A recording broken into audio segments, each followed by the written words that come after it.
जैसा कि आप कल से देख रहे हैं, सामाजिक विज्ञान का अध्याय 4 पार्ट 1 गया, उसको आप लोग देखे भी होंगे। आज हम उसके आगे से शुरू कर रहे हैं और विदेश में भारतीय उद्यमी अगला टॉपिक है आपका। तो भारतीय सरकार साहूकारों तथा व्यापारियों के उन लोगों के समूहों के बीच थे जिन्होंने मध्य भारत और दक्षिण पूर्वी एशिया से कृषि निर्यात का वित्त पोषण किया। शिकारीपुरी श्रॉफ और नाट्टुकोट्टाई चेट्टायर कुछ प्रसिद्ध भारतीय साहूकार थे जो कि अपने मालों को विदेशों में बेचा। इसके अलावा कुछ दुर्लभ वस्तुएं और कलाकृतियां भी थी जिसका कि उन्होंने विदेशों में व्यापार किया या बेचा करते थे। भारतीय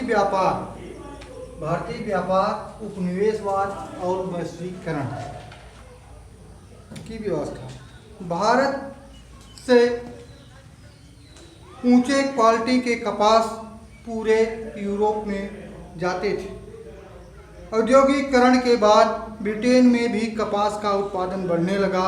उद्योगपतियों ने सरकार पर भारत से आयातित कपास को प्रतिबंधित करा दिया और वे उसके स्थान पर अपने यहाँ उत्पादित कपास का उपयोग करने लगे।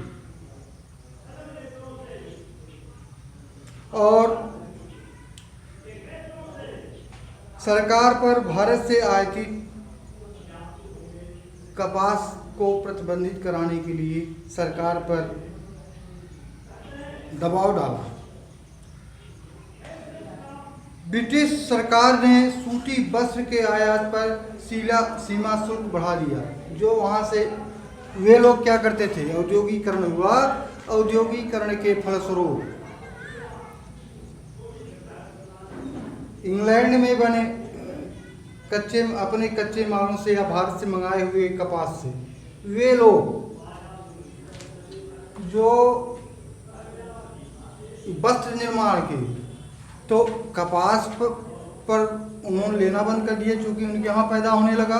और दूसरा जो लेते भी थे कम दामों पर लेते थे, अपनी शर्तों पर लेते थे और वहाँ पर उन्हीं कपासों से बने हुए कपड़ों को ऊंची दर पर अधिक शुल्क के साथ भारत में बेचते थे। जब तक विनिर्माण के निर्यात का द्रुत गति से पतन हुआ तब तक समान रूप से कच्चे माल के निर्यात में तेजी से वृद्धि हो गई। अंग्रेजों ने भारतीय किसानों पर नील और अफीम की खेती करने का दबाव डाला। अंग्रेजों ने अपने लिए आवश्यक, क्योंकि कपास उनके यहाँ हो रहा था, तो इन्होंने कहा भारतीय किसानों पर दबाव डाला कि आप हमारी आवश्यकताओं की पूर्ति के लिए नील और अफीम की खेती करें। नील जो थी वह इंग्लैंड में कपड़ों की रंगाई के काम में आती थी और नील का निर्यात इंग्लैंड के लिए किया जाता था तथा अफीम जो था, अफीम को चाइना निर्यात किया जाता था। संपूर्ण 19वीं शताब्दी में भारतीय बाजार में ब्रिटिश निर्माणकर्ताओं की अधिकता हो गई। खाद्यान्न और कच्चा माल जो भारत से निर्यात किया जाता था उसमें ब्रिटेन में वृद्धि हो गई। भारत द्वारा ब्रिटेन को भेजे जाने वाले माल की अपेक्षा ब्रिटेन से भारत आने वाले माल की दरें ऊंची होती थी, जबकि भारत से जाने वाले मालों की कीमत कम रखी जाती थी। इससे ब्रिटेन को व्यापार अधिशेष हुआ। व्यापार अधिशेष एक विशेष शब्द है, इसको आप नहीं समझते हो। व्यापार अधिशेष का तात्पर्य यह होता है, जब हम व्यापार करते हैं, खरीद फरोख्त करते हैं, उसमें जो लाभ होता है वह अर्थात लगाई गई पूंजी के अतिरिक्त व्यापार अधिशेष कहलाता है। तो स्वाभाविक बात है, जब हमारे इंडिया से, हमारे भारत से यूरोप को, इंग्लैंड को सस्ती दरों पे कच्चा माल जाता था, जबकि वहाँ पर विनिर्मित माल, उन्हीं सामग्रियों का विनिर्मित माल जब हमारे पास आता था तो उसकी अधिक कीमत होती थी। तो व्यापार अधिशेष से इंग्लैंड को अधिक फायदा हुआ और इस तरह उसके पास पूंजी की अधिकता हुई और उस पूंजी का उपयोग इंग्लैंड ने अपने घरेलू खर्चे तथा औद्योगिकरण में किया, जिससे कि वहाँ की अर्थव्यवस्था और सुदृढ़ होती चली गई। अब अगला टॉपिक है आपका युद्ध के बीच अर्थव्यवस्था। प्रथम विश्व युद्ध आप जानते हैं 1914 से 1918 के बीच यूरोप में लड़ा गया, लेकिन उससे संपूर्ण विश्व प्रभावित हुआ। ऐसा दुनिया का कोई कोना नहीं था जो कि उससे अछूता रहा। प्रथम विश्व युद्ध दो गुटों के बीच, मित्र राष्ट्रों और मध्य शक्तियों के बीच लड़ा गया। मित्र राष्ट्रों में ब्रिटेन, फ्रांस, रूस थे और बाद में संयुक्त राज्य अमेरिका भी उसमें शामिल हो गया। मध्य शक्तियों में जर्मनी, ऑस्ट्रिया, हंगरी और ऑटोमान तुर्की थे। संसार के अग्रगामी औद्योगिक राष्ट्र युद्ध से जुड़ गए और अपने शत्रुओं का विनाश करने का हर संभव प्रयास किया। प्रथम विश्व युद्ध प्रथम आधुनिक औद्योगिक युद्ध था, जिसमें पहली बार आधुनिक हथियारों का उपयोग किया गया। जो पहले पारंपरिक युद्ध हुआ करते थे उनसे अलग हटकर था। इसमें आधुनिक हथियारों, तोप, बम, बारूद आदि आधुनिक हथियारों का उपयोग किया गया।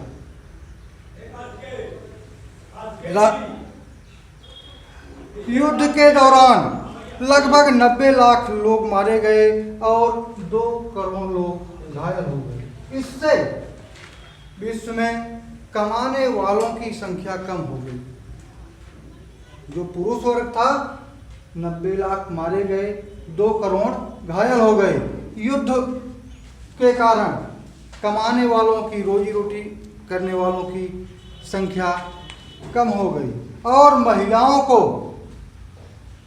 कार्य के लिए बाहर निकलना पड़ा, काम करने के लिए बाहर निकलना पड़ा।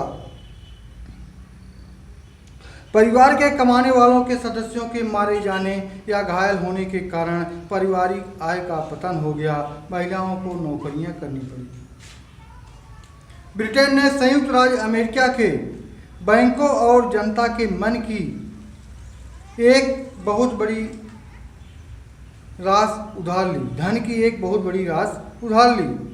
उसने संयुक्त राज्य अमेरिका को अंतर्राष्ट्रीय कर्जदार से अंतर्राष्ट्रीय ऋणदाता बना दिया। जो अमेरिका विश्व युद्ध के पहले तक कर्जे पर जीवन यापन करता था, वह विश्व को सबसे बड़ा कर्जदाता, ऋण देने वाला बन गया।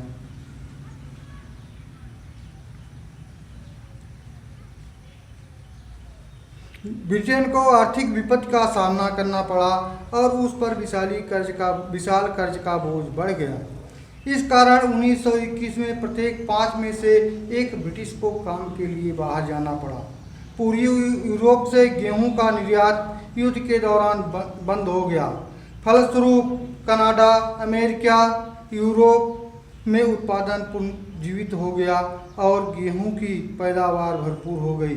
अनाज का मूल्य गिर गया, ग्रामीण आय का पतन हो गया और किसान कर्ज में डूब गए। बड़े पैमाने पर उत्पादन और इसमें हम देखते हैं कि कारों का प्रथम बृहद उत्पादन। कार निर्माता हेनरी फोर्ड ने डेट्रॉइट में अपने नए कारखाने को असेंबली लाइन में शुरू किया। असेंबली लाइन क्या है? असेंबली आप लोग जानते हैं कि पार्ट अलग अलग बनता हो, जहाँ पार्ट अलग अलग बनते हों वहाँ एक ही स्थान जहाँ पर सभी पार्टों को एकजुट करके कोई एक कार निर्मित कर दी जाए, खड़ी कर दी जाए, या अलग अलग पार्टों को जोड़कर जहाँ पर एक आकार दिया जाए किसी भी सामग्री का, उसको असेंबली लाइन कहते हैं। तो इस असेंबली लाइन ने किसी भी एक कार्य को अनवरत तथा मशीन की तरह करने के लिए कर्मचारी को बाध्य किया। कम की रफ्तार कन्वेयर बेल्ट की रफ्तार से तय होती थी। परिणाम स्वरूप हेनरी फोर्ड की कारें 3 मिनट के अंतराल पर असेंबली लाइन से निकलने लगी। हर 3 मिनट पे एक कार वहाँ से निकल जाती थी। ये कारें टी मॉडल होती थी और देश की पहली कार थी। फोर्ड ने इस कार्य को करने के लिए कर्मचारियों को अधिक वेतन दिया। तीव्र उत्पादन के माध्यम से फोर्ड ने इस लागत को वापस प्राप्त कर लिया। अमेरिका में वर्ष 1919 में कार का उत्पादन 20 लाख था, जो कि 29 में बढ़कर 50 लाख हो गया। बृहद उत्पादन से इंजीनियरिंग आधारित सामानों की लागत व मूल्य कम हो गए, जैसे रेफ्रिजरेटर, वॉशिंग मशीन आदि। महामंदी, उसके बाद है आपका महामंदी। वर्ष 1929 के आसपास महामंदी का दौर शुरू हो गया। 1930 के दशक के मध्य तक बनी रही। इस अवधि के दौरान संसार के अधिकांश देशों ने उत्पादन, रोजगार, आय और व्यापार में अत्यधिक गिरावट को महसूस किया।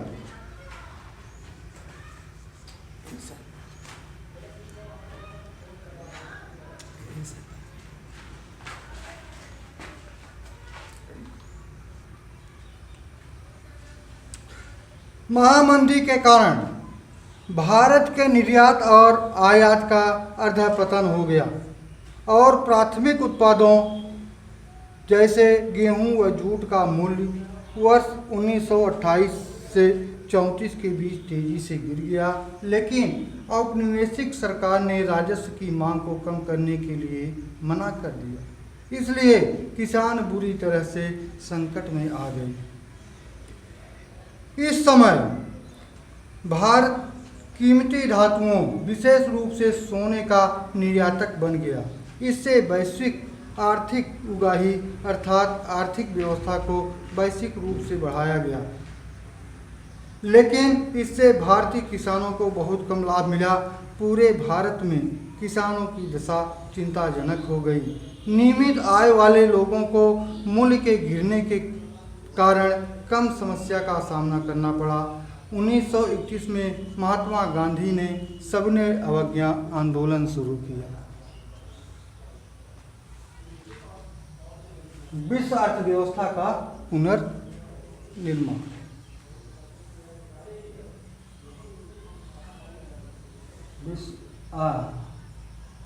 ये देखिए बात का ये IMF और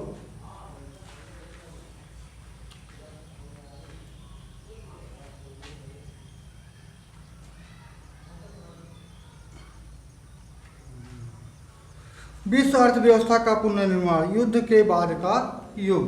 द्वितीय विश्व युद्ध के परिणाम मानव के लिए आर्थिक रूप से काफ़ी भयावह रहा। यह प्रथम विश्व युद्ध 1939 से 45 के 2 दशकों के बाद प्रारंभ हो गया। युद्ध धुरी शक्तियों और नाजी शक्तियों के बीच हुई।